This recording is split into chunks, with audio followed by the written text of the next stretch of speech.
dans cette Game 4 entre Nice et MIT. Allez, MIT contre Nice, 4ème game. En tout cas, il faut y arriver pour les joueurs de Marseille ex-Toulon pour venir récupérer ce 2-2. Mais oui, ça a préféré partir sur Aegis, pas sur Sephiroth pour Grail. Intéressant.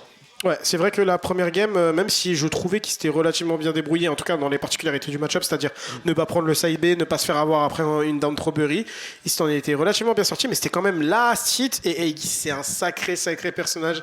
Et Grail fait partie de ces persos en France qui jouent tous les top tiers, ou même tous les persos globalement. Il a d'excellents fondamentaux et il sait jouer énormément de personnages différents. C'est ce qu'il est en train de nous montrer une fois de plus. On trouve Père, on l'envoie directement dans la grenade dernière qui ne connectera pas, ou si, mais à la toute fin. Et Grail qui est en train de vraiment dominer les débats. Et forcément c'est Mitra, donc en neutral elle a très peu de concurrents dans le jeu. Ouais, bah le nerf, même la dash attack qui va très vite. C'est très difficile de react à ce qu'est capable de proposer Mitra parce que c'est la vitesse qui compense par rapport à la puissance, mais Grail il le sait. Voilà, 80%, il va plutôt aller chercher la Pyra et c'est le moment où il faut faire très attention parce que le perso fait excessivement mal, mais Grail qui préfère plutôt se repositionner. Pour revenir de ça, qu'est-ce qui s'est passé?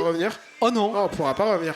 Il aurait pu se faire péter avec les grenades, etc. comme fait Snake, mais il était dans un angle assez compliqué, il voyait pas très bien son personnage, etc. Donc voilà. En tout cas, on est de retour en neutral, on trouve les premiers petits pourcents, et forcément Mitra quand elle prend une stock et que c'est Mitra et que t'attends l'adversaire à 0, ça fait trop peur. Genre, elle met des pourcents trop vite à 0, on essaiera de venir contester ce side B, ce qui n'est absolument pas possible. On rappelle que le coup est invincible. On pourra interrompre son adversaire dans les airs là-dessus. Face d'edge trap, est-ce qu'on pourra sortir de ce coin du côté d'Actilo? On enverra le side B, ça connectera pas, on reviendra directement au milieu du slash du côté de Grail. Aucun commit. Quels fondamentaux possède ce joueur impunissable? Tu ne puniras pas ce neutral B. Ça fait partie des 10 commandements, ou presque, vraiment. Ce neutral B de Mitra, quand il est chargé à l'edge, c'est trop de la dinguerie.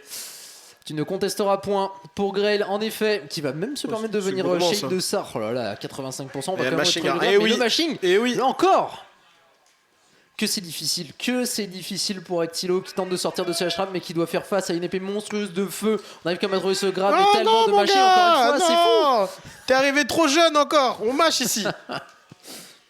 Encore quelques pourcents, mais est-ce que tu vas réussir à me regrab? Parce qu'il s'agit que le perso il court trop vite aussi. Pas forcément en forme de Pyra, mais ça reste difficile le contexte puisque un coup et tu peux mourir à... Il était en train de matcher la Pazia. Il l'a eu à son propre jeu, bien joué du côté d'Actilo.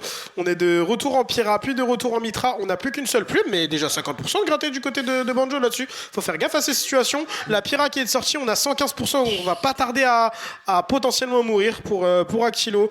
On est en ledge trap, il y a ce side B qui vient couvrir pas mal d'options. Même si pour le moment c'était une très bonne reco de la part de Actilo qui va peut-être setup un petit peu de projectiles là-dessus mais qui est tellement difficile à chercher Grail qui avait eu le temps de switcher en Mitra, donc on est plutôt en Mitra, qui aurait été difficile pour s'en aller. Oh là là, on passera derrière avec cette Wonder Wing, on s'en doutait pour Grail et on est venu chercher avec ce F-Tilt une stock d'avance pour le joueur de Nice qui est à ça de concrétiser une victoire, mais c'est pas fini. Ouais, effectivement, en vrai, il y avait beaucoup d'avance au début. Au cours de cette seconde stock, Actilo est très bien revenu. Donc on va voir maintenant ce que ça va donner. En tout cas, ce side B qui est interrompu par ce side B elle-même du côté de Pyra. On cherche un down air, on cherche 2 down air et on les trouve, mesdames et messieurs. Et donc le lead est toujours du côté de Grail. On va voir quelle réponse a à proposer Actilo. En tout cas, ça sent le roussi pour ce poulet. J'espère qu'il va pas se faire grossir trop vite quand même. Notre cher Actilo qui a trouvé ce pari non, et qui va tenter, il pourra pas aller le chercher. Non, j'ai dit non. Si, au bout d'un moment, c'est bon, ça passe. Tu vois, ta karma. Arrête de dire non, tu vois bien, ça peut encore le faire. Ouais, c'est vrai que ça fait au moins 4 ou 5 tentatives, mais ça a fini par passer effectivement. Ça paye, les hommes persévérants sont toujours récompensés.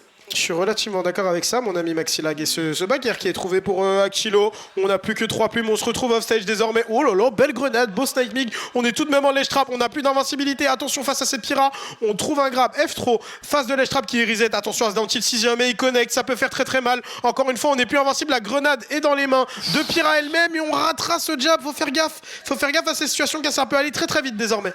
Ça peut aller très vite, on a préféré re-switch sur Mitra, on veut profiter de la vitesse puisqu'on sait bien que Banjo a un petit peu du mal à gérer. Excellent switch, je ne peux rien dire là-dessus. Le switch était parfait avec un backer, il aura tout donné, mais ça n'aura pas été suffisant pour battre le...